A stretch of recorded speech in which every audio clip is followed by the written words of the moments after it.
사명에 충실한 교회에 관한 말씀을 우리가 함께 나누겠습니다. 여러분, 우리나라 헌법에 명시되어 있는 국민의 4대 의무, 4대 기본 의무라 그러잖아요. 여러분 잘 알고 계시죠? 교육의 의무, 근로의 의무, 납세의 의무, 병역의 의무, 이렇게 4가지입니다. 오늘 21세기는 전 세계적으로 이상기온이나 이렇게 어떤 기후변화 때문에 이제는 정신을 차려야 된다라고 해서 이 환경 보존의 의무를 이 4대 의무 다음으로 이렇게 확대해서 지금은 적용을 하고 있는 것 같습니다. 이 4대 의무는 대한민국 국민이라면 누구라도 다 예외 없이 지켜야 되고요. 어찌 보면 강제로 지켜야 될 의무요 책임이라고 말씀드릴 수 있습니다. 마땅히 지켜야 될 일이기 때문에 이것을 어길 경우에는 법률에 근거해서 이 사회적으로 불이익을 당해도 모두가 다 공감하고 그렇다라고 이해할 수 있는 이 의무가 이 국민의 4대 의무입니다. 근데 여러분, 우리가 이제 영적으로도 하나님의 자녀된 저와 여러분들도 우리가 그리스도인으로서 마땅히 우리가 져야 될 책임과 의무가 있다라는 것입니다. 여러분, 나라도 세상도 그냥 되는 게 아니라 그 의무를 감당해야지 이루어지니까 이 4대 의무를 이렇게 규정하고 있는데요. 하나님 역사도 마찬가지입니다. 영적으로도 우리가 감당해야 될 책임과 의무가 있어요. 우리가 구원받은 거 사실이죠. 하나님의 사랑으로 죄사함을 받고 용서함을 받고 이제 주님의 자녀라고 하나님을 아버지라 부르는 자녀의 권세를 가지고 그리고 이 복음을 위한 이 하나님의 교회로 부름받은 것, 여러분 얼마나 감사한지 몰라요. 근데 이것으로 그냥 끝날 것이 아니라 우리에게 더 나아가서 감당해야 될 굉장히 중요한 아주 막중한 책임이 부여되어 있다고 하는 사실입니다. 오늘 제가 읽었던 이 본문 말씀, 우리가 함께 하나님께서 선포하신 이 말씀을 통해서 우리가 그 책임과 의무를 우리는 분명하게 만나볼 수가 있습니다. 부활하신 예수님께서 사실 그동안에 수없이 많은 제자들에게 많은 시간과 공을 들여가지고 가르쳐 주셨던 말씀, 이 하나님 나라의 비밀, 이 세상과 차별되는 그 하나님 나라에 관한 이야기들, 그리고 멋진 열매들, 사역에 관한 이야기들, 이게 이제 주님의 하신 사역으로 끝나는 것이 아니라 나는 이제 하늘로 올라가니 너희들이, 남아있는 너희들이 이 모든 일들을 책임 있게 감당하고 이것을 땅끝까지 전하도록 주님이 승천하시기 전에 마지막 부탁, 당부의 말씀으로 이 오늘 본문 말씀을 우리에게 주셨습니다. 영어로 말하면 The Great Commission이라고 하는데요. 신학적인 용어로 대위명령이라고 부릅니다. 기독교에서 굉장히 중요한 가치예요. 예수님께서 주님이 하셨던 사역 그대로를 우리에게 위임시켜 주신 거예요. 그 권한을 그대로 주시면서 너희들이 이것을 잘 감당하여 다오, 이렇게 부탁을 하셨습니다. 사실 부탁이 아니라 명령입니다. 완전히 하나님께서 우리에게 이 모든 것들을 감당하라고 주신 준엄한 명령입니다. 막중한 임무를 우리에게 맡겨주셨는데 여러분, 이건 해도 되고 안 해도 되는 그런 일이 아니에요. 그리스도인들이라면, 예수 믿는 사람들이라면, 하나님의 교회라면 이것은 마땅히 감당해야 될 그런 전능자의 준엄하신 명령이라고 하는 사실입니다. 이 명령을 한마디로 축약하면 선교적인 명령이다, 이렇게 말씀을 드릴 수가 있습니다. 여러분, 교회는요 늘 확대되어 가야 해요. 좁게는 여러분의 가족들부터, 가까운 여러분들 가족들부터, 이웃들, 친지들, 그리고 우리가 살아가고 있는 이 지역사회. 저는 강경 땅에 관심 두고 살아가지 않습니다. 강경 땅을 넘어서요 더 큰 그림을 우리는 그려나가야 돼요. 이 나라, 이 민족, 세계 모든 열방, 세상에 있는 모든 영혼들이 우리의 눈에 보여져야 우리가 마땅한 교인으로서, 그리스도인으로서의 책무를 감당하는 것입니다. 제가 오늘 주신 말씀, 오늘 마태복음 28장 19절과 20절 말씀을 새 번역 성경으로 제가 다시 한 번 더 천천히 읽겠습니다. 들어보십시오. 그러므로 너희는 가서 모든 민족을 제자로 삼아서 아버지와 아들과 성령의 이름으로 세례를 주고 내가 너희에게 명령한 모든 것을 그들에게 가르쳐 지키게 하여라. 내가 세상 끝날까지 항상 너희와 함께 있을 것이다. 예수님께서 마지막 승천하시면서 주신 말씀인데요, 이 말씀이 여기에만 등장하는 게 아니에요. 성경에 보면요, 이 예수님의 동일한 이 명령이 성경 곳곳에서 아주 일관적으로 선언되어지고 있는 것을 볼 수가 있습니다. 마태복음 16장 15절에도 또 가라사대 너희는 온 천하에 다니며 만민에게 복음을 전파하여라. 요한복음 20장 21절 말씀에는 아버지께서 나를 보내신 것과 같이 나도 너희를 보내노라. 누가복음 24장 48절에는 너희는 이 모든 일의 증인이라. 그리고 사도행전 1장 8절 유명하죠? 오직 성령이 너희에게 임하시면 너희가 권능을 받고 예루살렘과 온 유대와 사마리아와 땅끝까지 이르러 내 증인이 되리라. 여러분, 예수님 말씀 이랬다 저랬다 하지 않잖아요. 늘 똑같은 명령을 우리에게 부여해 주셨습니다. 사람들이 우리를 향해서요, 우리 강경중앙교를 향해서 야 도대체 교회가 뭐 하는 데인데, 예수쟁이들은 맨날 자기들이 모여서 뭔가 하는 것 같은데 도대체 교회가 뭐 하는 데인데, 이렇게 질문한다면 우리는요 주저없이 이 예수님의 말씀을 기억하고 이 사실에 대해서 당당하게 말할 수 있어야 됩니다. 그리고 이 사실을 정말 당당하게 보여주고 이것을 확실히 증명해서 나타내 보여주어야 교회다운 교회로 설 수 있다고 하는 겁니다. 오늘 예수님께서 주신 이 선교적 명령, 이 명령 안에는요 중요한 4가지의 동사가 등장을 하고 있습니다. 여러분, 우리나라 구품사 중에 이 동사, 여러분 동사라고 하는 게 어떤 건지 아시죠? 동사는요 그냥 그런 거구나 이해하고 새롭게 깨달아 알았네, 그렇게 정보를 주는 게 동사의 역할이 아닙니다. 동사는요 반드시 그것을 알면 행동으로 연결할 수 있는 품사가 이 동사입니다. 예수님은 우리에게 이 명령을 주실 때요 4가지의 동사를 분명하게 말씀하셨어요. 행동하라는 거예요. 오늘 그 4가지를 잠깐 짧게 말씀을 드리겠습니다. 예수님이 말씀하신 4가지의 동사 중에 첫 번째는 뭐냐 하면 가라입니다. 가라. 교회는 머무는 곳이 아닙니다. 교회는 가야 해요. 가라. 너희들이 지역을 향해서, 가정을 향해서, 이웃을 향해서, 세상을 향해서 가라라고 주님은 명령하십니다. 처음에 예수님의 제자들이 예수님의 음성과 말씀을 듣고 이 예루살렘에서 복음을 전할 때 매우 기쁘고 즐거웠거든요. 근데 그들의 그 과정을 보면 이 복음 전함이 썩 이렇게 아름답게 이행되지 못했던 것을 볼 수가 있습니다. 그 과정을 잘 한번 살펴보면 그 전에 이제 예수님께서 수없이 많은 가르침들을 제자들에게 하실 때 제자들이 그냥 막연하게 한 번도 들어보지 못한 이야기를 예수님이 하시니까 참 하나님의 나라 좋다, 그런 나라 참 나도 꿈꾸면 좋겠다, 그렇게 감동을 받고 기뻤습니다. 예수님의 사랑과 섬김과 희생을 통해서 그의 아버지께서 주시는 그 생명의 나라를 온전히 기억할 때 만족스럽고 호기심이 있었습니다.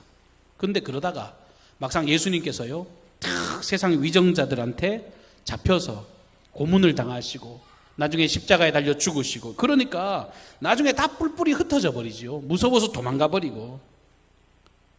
정말 주님이 가르침이 좋았는데 주님이 그 가르침만 주시고 그냥 훌러덩 돌아가시니까, 죽어버리니까 그런 힘이 다 상실되어졌습니다. 그러다가 예수님께서 늘 가르치셨던 대로, 말씀하셨던 대로 십자가에 달려 죽으셨다가 3일 만에 부활하신 거예요. 부활의 사건 이후에 완전 제자들의 삶이 달라지잖아요. 부활의 사건, 와, 주님이 하셨던 말씀이 진짜였구나, 이분은 살아계신 하나님이시구나, 그러면서 그들의 두려움이 일순간 기쁨과 희열로 충만해졌습니다. 그리고 예수님이 그동안 가르치셨던 말씀이 생각나기 시작하고 확신되어져서 뛰쳐나갔던 거예요. 그러면서 예수님의 음성에 이제 귀가 열려서 들리기 시작하는 겁니다. 근데 막상 나가보니까요 놀라운 일들이 벌어지는 거예요. 자기 동족 유대인들, 율법으로 화석화되고 굳어져 있고 정말 자기들만 구원받겠다고 정말 이 편협한 신앙을 가지고 살아가고 있는 사람들에게 이 복음을 전했더니 이상하게도 그 모든 장막과 형식이 무너지는 것 아니겠습니까? 귀신 들렸던 사람들에게 복음이 전해지니까 그 모든 결박과 그 모든 아픔을 끊어버리고 자유함과 행복을 누리는 게 아닙니까? 죽은 자들이 살아나고 정말 답답한 인생들이 변화를 경험하고 새로운 소망으로 꿈꾸는 것을 그들이 느꼈습니다. 그런데 사도행전의 말씀을 묵상하다 보면요 유대인들의 선을 넘지를 못하는 거예요. 이 자기 동족이 예수 믿는 건 좋아요. 이 복음이 대단하네, 복음이 정말 위대하네. 근데 이방인들에게 복음을 전하려니까 그게 도무지 되지 않는 거예요. 하나님 우리 민족만 사랑하는데 저 이방인들 소위 말하는 개처럼 취급받던 그 사람들에게 복음을 전하는 게 좀 어렵겠다. 그러면서 좀처럼 행동이 되지 않는 거예요. 근데 주님이 주신 말씀 뭡니까? 거기까지가 아니라는 거예요. 주님의 명령은 거기에 한정되어 있는 게 아니에요. 너희들이 지금 누리는 고 기쁨, 고 희열, 고 만족에 머물러 있는 것이 아니라 거기서 더 나아가서 이방인들에게 땅끝까지 이 생명의 복음은 증언되어져야 된다라고 하는 말씀입니다. 여러분 우리에게 한번 적용해 보세요. 우리가 예수를 믿고요 한량없는 그 위대한 사랑 생각하면 여러분 중에 막 기도하시다 보면 뭐 울컥울컥 하시는 분들이 종종 있잖아요. 나 같은 죄인 살리신 주님의 은혜가 놀라워서 나도 모르게 막 울컥할 때가 있다고요. 놀라운 기쁨과 희열 때문에 얼마나 감사하고 행복이 밀려오는지 모릅니다. 그 애틋한 첫사랑의 감격을 떠올릴 때마다 놀라운 기쁨과 소망이 넘칩니다. 근데 또 더욱이 감사한 것은 이런 소망을 나만 누리는 게 아니라 교회를 갔더니 이거 이 집사, 김 집사, 이 권사 다 나랑 똑같은 그런 감동을 누린 사람들끼리 만나가지고 교제를 하니까 말 통하지요. 기도할 때 막 기도도 해준다 그러지요. 격려해 주지요. 너무너무 사랑으로 넘쳐나는 그런 관계를 통해서 더 행복이 가중되어집니다.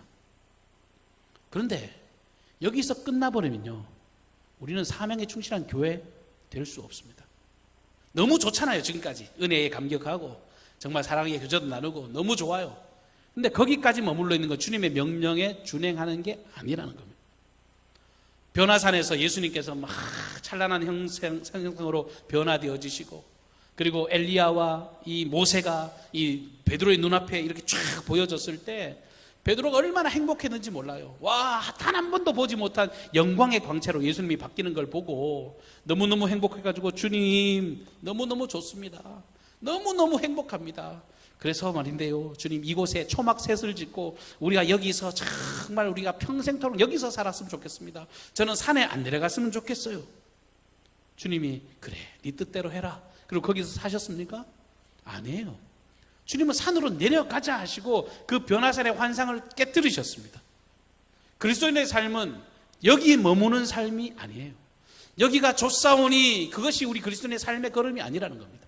너희는 가라라고 주님은 명령하십니다. 이 사실을 여러분 똑똑히 기억하시고 우리 계속해서 말씀을 경청하시기를 바랍니다. 두 번째 동사, 첫 번째 동사는 가라입니다. 두 번째 동사는 뭐냐면 세례를 주라라고 하는 명령입니다. 여러분 세례라고 하는 것을 여기 대다수의 분들이 다 세례를 받으셨습니다만 세례라고 하는 것은 그냥 교회 어떤 형식적인 것들로 여러분 치부하신다면 지극히 잘못된 거예요. 여러분 세례가 뭡니까? 세례라고 하는 건 외형적인 면에서 봤을 때 나는 당신은 하나님 나라의 백성이요 주님의 자녀요 당신은 우리 하나님의 교회의 일원이 되었다라고 하는 것을 표중하는 보증하는 어떤 도장 같은 거예요. 딱 하나님께 표중하는 행위가 세례입니다. 교회의 일원이 되는 건요 다른 엉뚱한 데 방법이 있지 않습니다. 회비를 내서 회비를 걷어가지고 회비 안 내면 안 받아주고 받고 그런 걸 결정하는 게 아니에요. 교회는 그것과 상관이 없습니다. 경력이 쌓여서 받아주는 것도 아니고 어떤 공로가 있어서 교회 일원이 되는 게 아니에요. 세례라고 하는 것은요 아주 중요한 의미가 있습니다. 두 가지의 중요한 의미가 있는데 첫 번째는 뭐냐면 하나는 내가 물속에 완전히 잠겨서 옛 나의 자아는 예수님 안에서 완전히 죽었다. 옛날에 내가 살아오던 내 방법 내 방식 나를 의지하던 그 모든 것들은 십자가 안에서 완전히 죽어버렸다. 나는 죽었다. 과거에 나는 죽었다. 나는 예수로 말미암아 새롭게 태어났다. 이게 세례의 중요한 의미죠. 과거의 구습, 죄로 인하여서 타락했던 옛 모습은 십자가 안에서 완전히 죽어버리고 나는 새로운 사람으로 거듭 태어났다. 이게 세례의 핵심입니다. 갈라디아서 2장 20절 말씀 내가 그리스도와 함께 십자가에 못 박혔나니 그런즉 이제는 내가 사는 것이 아니요 오직 내 안에 그리스도께서 사시는 것이라. 이제 내가 육체 가운데 사는 것은 나를 사랑하사 나를 위하여 자기 자신을 버리신 하나님의 아들을 믿는 믿음 안에서 사는 것이라. 바울이 예수 안에서 새롭게 태어났어요. 과거의 모습은 죽어버리고 예수 안에 새롭게 태어난 겁니다. 세례라는 게 그거예요. 주님 안에서 새롭게 태어나는 거. 또 한 가지 중요한 의미가 뭡니까?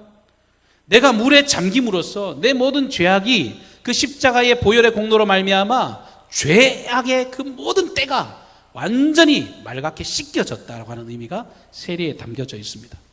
히브리서 10장 19절 이하의 말씀입니다. 그러므로 형제들아 우리가 예수의 피를 힘입어 성소에 들어갈 담력을 얻었나니 그 길은 우리를 위하여 휘장 가운데로 열어놓으신 새로운 산 길이요 휘장은 곧 그의 육체이니라. 또 하나님의 집 다스리는 큰 제사장이 계심에 우리가 마음의 뿌림을 받아 악한 양심으로부터 벗어나고 몸은 맑은 물로 씻음을 받았으니 참 마음과 온전한 믿음으로 하나님께 나아가자. 여러분, 세례받음을 통해서요 완전히 정결해진 인생을 경험하게 되는 것입니다. 여러분, 신앙생활 하시다가 혹은 나태함이 밀려오고 여러 가지 어떤 타성에 젖어가지고 여러 가지 어떤 그냥 다람쥐 쳇바퀴 돌듯이 그런 삶이 계속되어진다면요, 여러분 처음 예수님 만나고 그 세례 받았을 때 감동을 한번 떠올려 보십시오. 맨날 1년에 한 번 돌아오는 생일 축하합니다. 그런 날은 잊혀지는데 내가 영적으로 새롭게 태어난 그 날을 잊어버리니까 아무런 능력이 없는 거예요. 그리고 우리에게 책임이 뭐냐 하면, 이게 이렇게 중요한 것이 세례인데 이게 나만 받고 끝나요? 주님의 명령 안에는 뭐가 있습니까? 세례를 주라는 겁니다.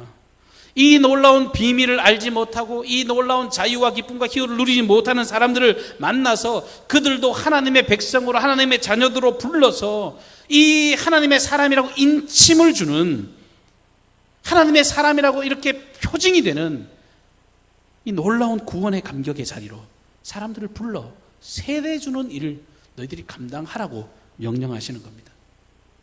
이스라엘 백성들이 430년 동안 종살이 할 때요, 그들이 무슨 소망이 있습니까? 종이 종을 낳으면요 그 사람의 신분은 뭐가 되죠? 종이 되는 겁니다. 평생 이렇게 다람쥐 쳇바퀴 돌고 사는 그 인생을 주님께서 선택하셔서 구원하시겠다고요 애굽의 바로왕에게 10가지의 재앙을 주시잖아요. 근데 마지막 10번째 재앙에 죽음의 사자가 이 애굽의 처음 난 것 장자를 다 죽일 때 이스라엘 백성들 역시도 안전지대가 아니었습니다. 근데 하나님께서요, 내가 너희들에게 살 길을 열어주겠다고 이 어린 양을 잡아서 그 피를 문 임방과 설주에 바르라. 그랬더니 어떤 일이 벌어집니까? 죽음의 사자가 그 전역을 정말 돌리면서 애굽 전역을 두려움으로 사로잡히게 할 때 이 하나님의 천사가, 이 죽음의 사자가 그 피를 보고 그 가정을 뛰어넘어서 6월에서, 그래서 6월절이에요. 6월에서 뛰어넘어서 그들이 구원을 받게 된 것입니다. 여러분, 세례가 이런 거예요. 주님의 피가 발려져서 주님의 그 피가, 용서의 사랑이 나를 죄 씻음하게 하고 나를 신분의 변화를 일으키는, 나를 안전한 그 장치로 보호하는 능력을 경험하게 됐다는 겁니다. 우리 교회는요 세례 주는 사에게 목숨 걸어야 됩니다. 세례를 주라. 이것이 사명에 충실한 교회의 핵심적인 명령이라고 하는 겁니다. 세 번째 동사는요 가르치라라고 하는 동사입니다. 세례를 주라라고 하는 명령이 이 외적인 신앙의 어떤 목표를 말한다고 하면, 이 가르치라라고 하는 명령은요 신앙의 성숙을 이야기하는 아주 중요한 명령입니다. 그리스도인들은요 처음 복음을 듣고 예수 믿으면 너무 행복하고 기쁘다는 이야기를 다 합니다. 근데 거기에 머물러 있는 신앙이라고 하는 건 건강한 신앙이나 바람직한 교회의 모습이 아니라고 하는 것입니다. 더 큰 성장을 위해서, 성숙을 위해서 끊임없이 가르쳐야 한다는 거예요. 에베소서 4장 13절 이하의 말씀입니다. 우리가 다 하나님의 아들을 믿는 것과 아는 일에 하나가 되어 온전한 사람을 이루어 그리스도의 장성한 분량이 충만한 데까지 이르리니 이는 우리가 이제부터 어린아이가 되지 아니하며 사람의 속임수와 간사한 유혹에 빠져 온갖 교훈의 풍조에 밀려 요동하지 않게 하려 함이라. 오직 사랑 안에서 참된 것을 하여 범사에 그에게까지 자랄지라. 그는 머리니 곧 그리스도라. 여러분, 교회의 포징은요 예수 그리스도의 장성한 그 분량에 모든 이들이 도달하게 만드는 그 신앙의 인격과 신앙의 어떤 모습이, 외적인 모습이 예수님 닮아가도록 끊임없이 가르치고 끊임없이 격려하고 끊임없이 다독이는 것, 그것이 교회의 모습이라고 하는 겁니다. 요한계시록 1장 3절에도 이 예언의 말씀을 읽는 자와 듣는 자와 그 가운데 기록한 것을 지키는 자들이 복이 있다라고 그렇게 말씀하시잖아요. 여러분, 우리가 주님 안에서 교회가 아름다워지려면요 주의 말씀을 더욱더 사모하고 가르치고 전하는 그런 아름다운 모습이 끊임없이 반복되어져야 합니다. 여러분, 하나님의 사람들은요 분명한 인식을 가지고 살아야 돼요. 세상의 모든 종교들과 우리 기독교의 가장 큰 차이가 뭔지 아세요? 제가 목사로서 어떤 종교에 대한 관심을 가지고 공부를 하다가 보니까 다른 모든 종교와 기독교가 가진 핵심적인 차이가 있습니다. 그것은 뭐냐 하면 때예요, 때. 정해진 시간입니다. 사실 다른 종교는요, 뭔가 이렇게 긴박하게 이야기를 하는 것 같아도요, 사실 딱 정해진 시간이 없습니다. 그저 돌고 돌고 또 돌아요. 둥글둥글둥글 좋은 게 좋아요. 그래서 자기 마음만 평안하면 되고요, 자기 마음만 평안하면 마치 구원을 얻은 것처럼 착각합니다. 요즘 불교에서 아주 인기 있는 모 스님이 한 분 계시잖아요. 무엇인지 물어보세요. 내가 바로 즉문 즉설, 어떤 내가 질문해도 바로 내가 대답해 드립니다. 그 인기를 누리더라고요. 제가 종교에 관심이 많아서 그 강의를 한 번씩 일부러 들어요. 근데 들으면요, 죄송합니다, 정말 웃음이 나와요. 저도 그걸로 돈벌이 하면 잘 할 수 있을 것 같아요. 왜냐하면 그 답에는 답이 없어요. 그 정답에는 답이 없어요. 그저 그냥 좋은 게 좋습니다. 그냥 뭐 질문을 해도요, 답은 제시하지 않고 그저 좋은 게 좋아요. 긍정을 이야기하는 것 같은데 그 긍정이요, 논리도 맞지 않고요, 그냥 둥글둥글둥글입니다. 근데요, 성경은 그렇게 말하지 않아요. 성경은요, 둥글둥글의 인생이 아닙니다. 그냥 돌고 도는 인생이 아니에요. 하나님께서 주어진 시간, 하나님께 주어진 장소, 하나님이 주신 때, 이것이 정확한 시한으로 정해져 있어요. 이게 우리 기독교의 핵심이죠. 하나님이 주신 시간표를 살아가요. 여기서 누가 큰 소리 치면서 영생을 이야기할 수 있는 존재가 있습니까? 여호와께서 내게 줄로 재어준 구역은 아름답다고 시인이 노래하는데, 우리는 모두가 하나님이 정해진 시간, 그 공간을 우리가 살아가고 있다는 것입니다. 이것은 다르게 이야기하면요, 우리가 주님이 정해진 이 시간을 어떻게 선용하고 살 것인가, 우리가 무엇이 옳은지 무엇이 그른지, 어떤 것이 주님이 기뻐하는 일인지 아닌지 그것을 명확하게 배우고 익혀야 우리가 바람직한 삶을 걸어갈 수 있다는 것입니다. 거룩한 하나님의 백성으로 그렇게 살아가기 위해서 끊임없이 가르치는 일이 있어야 됩니다. 교회가요, 아름다운 열매를 맺지 못한 건 제대로 가르치지 못하기 때문입니다. 알 걸 제대로 알지 못하고 제대로 가야 될 길을 걷지 못하기 때문에 어리석은 방향이 일어나는 것이지, 주님의 명령은 확실하세요. 너희들이 가르치라는 거예요. 주의 말씀을 가르쳐야 합니다. 그래야 먼 훗날 주님을 배울 그날에 당당하게, 주님 제가 너무 멋지게 살았잖아요, 주님 이렇게 정말 만삭되지 못한 저 같은 존재가 주의 영광을 위해서 이렇게 살았습니다, 그렇게 칭찬받는 아름다운 열매로 살아가게 될 줄로 믿습니다. 네 번째, 마지막 이 동사는 뭐냐 하면 제자를 삼으라 라고 하는 명령입니다. 제자 삼아라. 제자라고 하는 말은 같은 스승에게 배운 사람들을 뜻하는 말입니다. 근데 여러분 보세요. 주님은요, 너희가 제자가 되라 이렇게 명령하고 계시지 않습니다. 어떻게 명령하십니까? 제자 삼으라 라고 명령하세요. 저와 여러분을 향해서요, 너희들이 제자가 되라 이렇게 명령하고 떠나신 게 아니라 너희들이 제자를 삼아라 라고 명령하십니다. 그 말은요, 나도 제자가 되고 너희들도 제자 삼는 일들을 전달하며 살아야 된다는 겁니다. 너를 통해서 다른 누군가에게 이 사랑이 전달되어져야 된다는 겁니다. 문제는 뭐냐 하면 그 전달을, 무엇을 전달할 거냐는 거예요. 하나님의 가르침, 예수 그리스도의 삶, 주님의 능력, 이것을 그대로 우리가 배우고 익혀서 그 사실을 그대로 전달하는 일, 그것이 우리들에게 주신 명령입니다. 코로나가 한창일 때 우리나라 이단 단체 중에 신천지라고 하는 이단 때문에 온 나라가 시끄러웠잖아요. 여러분, 신천지가 왜 이단입니까? 신천지가 성경 공부 해보신 분들 계신지 모르겠습니다만 성경 공부 정말 재밌어요. 여기 멀쩡하신 분들이 들어가도요, 신천지에서 한 6주 정도만 성경 공부를 하면요, 전부 다 여러분 똑같은 소리 하실 거예요. 그만큼 치밀해요. 아주 그냥 딱 부러지게 논리정연하게 성경을 가르치기 때문에 사람들이 이렇게 현혹됩니다. 근데 중요한 건 뭐냐 하면, 그렇게 잘 가르치면 뭐합니까? 그렇게만 멋들어지게 가르치면 뭐합니까? 나중에 누구를 바라보게 만들어요? 성령님 팔아먹고 예수님 팔아먹고, 종국에는 나중에는요, 하나님은 온데간도 없어요. 하나님은 그냥 갖다가 쓰는 도구 정도이고, 나중에 인간 교주 이만희에게 자신의 삶과 목숨과 모든 것을 갖다 바치게 만드는 그런 어리석은 집단 아닙니까? 그러니 이단 중에 아주 괴수 같은 집단이죠. 신천지뿐만 아니라 하나님의 교회라고 하는 안성홍 증인회도 마찬가지고 세상의 모든 이단들이 하나님을 빙자해서 엉뚱한 짓거리를 한단 말이에요. 여러분, 교회는요, 사람들을 제자로 만드는 공간이어야 됩니다. 모든 사람들로 하여금 하나님 바라보게 만드는 일들에 목숨 걸어야 됩니다. 여러분, 교회에 오면 좋은 것들이 많지요. 교제합니다. 신앙적으로 성장을 위해서 기도합니다. 수련을 통해서 어떤 영적인 희열을 느낍니다. 어떤 막 충만한 그 어떤 자족함이 밀려올 때가 있습니다. 근데 거기까지면 안 돼요. 내가 정말 주시는 이 행복으로 정말 감격이 되었다면 반드시 나가서 이 제자 삼는 일에, 다른 이들을 예수를 바라보게 하고 예수를 알게 하는 그 일에 내 모든 삶을 기꺼이 내어 드릴 수 있어야 된다. 내 만족으로 그냥 그쳐버리는 그런 신앙생활이라면 우리가 주님의 명령을 제대로 100% 이행하는 그런 게 아니에요. 더 큰 문제가 있어요. 가서 제자를 삼으라 라고 하는 그 명령에 대해서 그냥 귓등으로도 듣지 않아요. 주저주저 합니다. 하나님께서 모세를 부르셨습니다. 내가 너를 큰 지도자로 삼겠다. 너를 이 출애굽의 위대한 영도자로 삼겠다라고 이 가시떨기 나무 아래에서 이 모세를 부르셨을 때 모세가 뭐라고 이야기해요?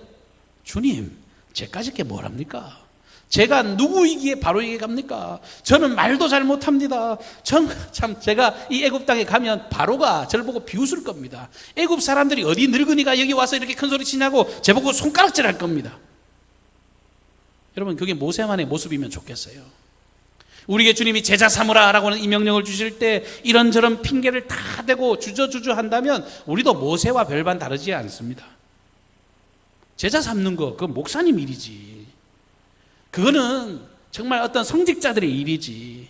나는 내게 주어진 사역, 내가 잘하는 그 은사, 요 정도만 감당하면 내가 충분한 것 아니냐. 여러분, 그러나 주님의 명령 안에는요, 이 제자 삼으라는 명령이 동일하게 우리에게 주어져 있습니다. 우리는 모두 다 이 제자 삼는 일에 목숨 걸어야 합니다. 지난주에 원로 목사님께서 말씀 전하고 가셨잖아요.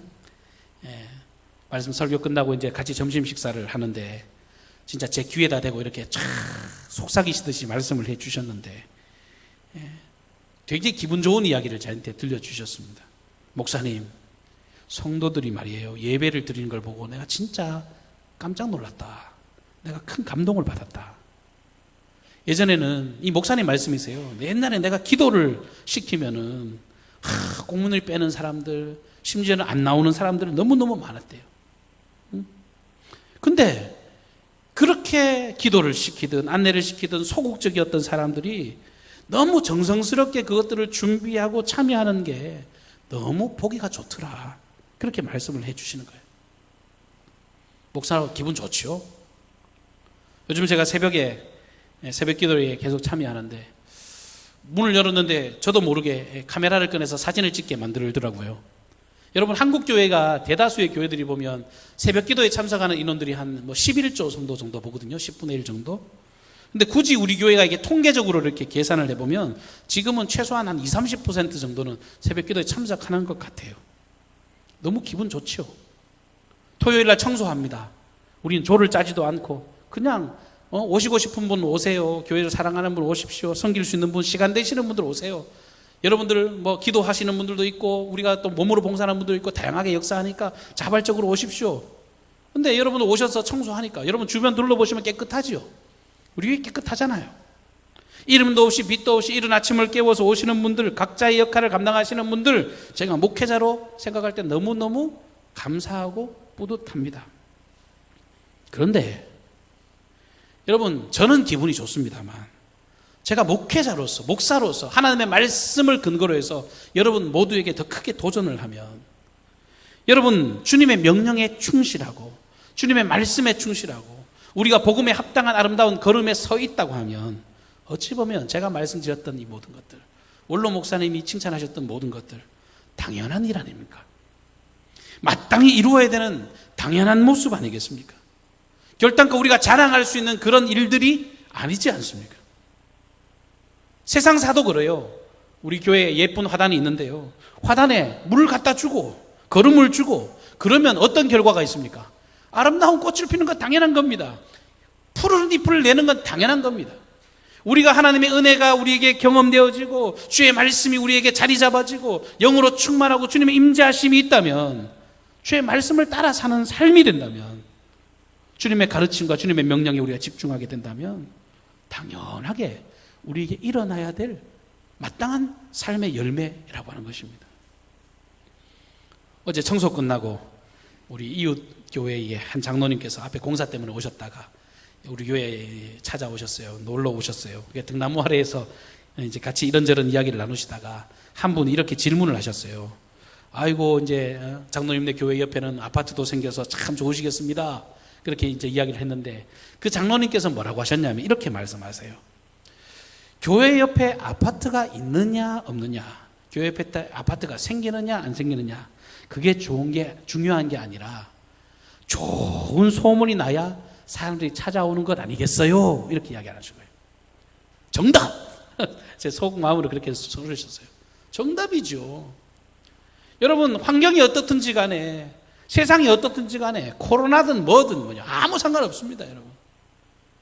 말씀에 순종하고 바른 길을 걸어가고 주의 말씀에 충성하고 정말 제대로 걸어가는 그 삶, 그러면 그 아름다운 소문이 흘러 넘쳐서 많은 사람을 감동시키고 변화시키는 건 우리의 역할이 아니라 하나님의 능력이기 때문에 마땅한 일들이라고 하는 것입니다. 여러분, 오늘 주님이 주신 명령 기억하세요. 주님의 명령을 여러분 가슴에 새기시기를 바랍니다.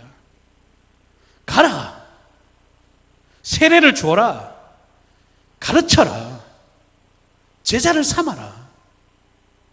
여러분, 저를 한번 따라해 보시기를 바랍니다.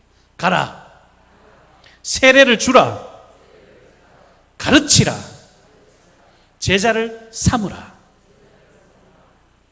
여러분, 주님은 이렇게 명령하셨습니다.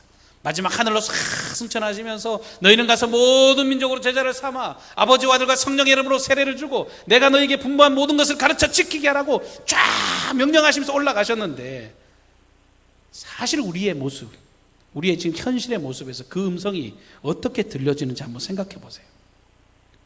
세례 주는 일, 우리 강경중앙교회에서 어떻게 구현되고 있는지를 한번 생각해 보세요.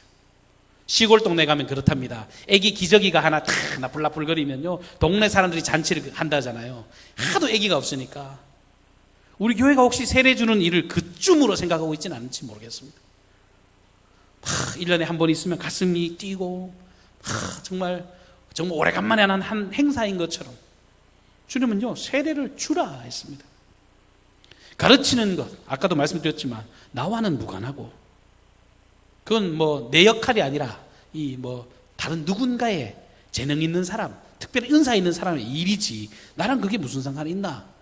나는 무지하고 나는 바쁘고 다른 할 일도 많고, 그리고 나는 또 이거 대신에 다른 사역 하잖아, 이런 마음으로 퉁치고 있지는 않습니까? 제자 삼으라. 특별히 이 제자 삼으라는 명령은요, 삶이 뒷받침되지 않으면 절대로 말로 되어지는 일이 아니잖아요. 내가 하나님의 그 말씀 가운데 따라가는 삶이 없으면 이 제자 삼는 일이 일어나기가 어렵잖아요. 그런데 여전히 나의 자아는 살아있고 주님의 명령과 뜻과는 전혀 무관한 내 감정이 더 앞서고 내 생각이 더 앞서서 복음을 저해하고 가로막고 있는 일은 없는지 우리가 말씀 앞에 점검해 봐야 할 것입니다. 참 감사하기는 우리 지난 정기당회 때요, 우리 교회 우리 장로님들이 교회 리더로서 우리가 머리를 맞대서 아주 아름다운 결정을 하나 내렸습니다. 제가 전북 극동방송에서 지금 방송을 하고 있잖아요.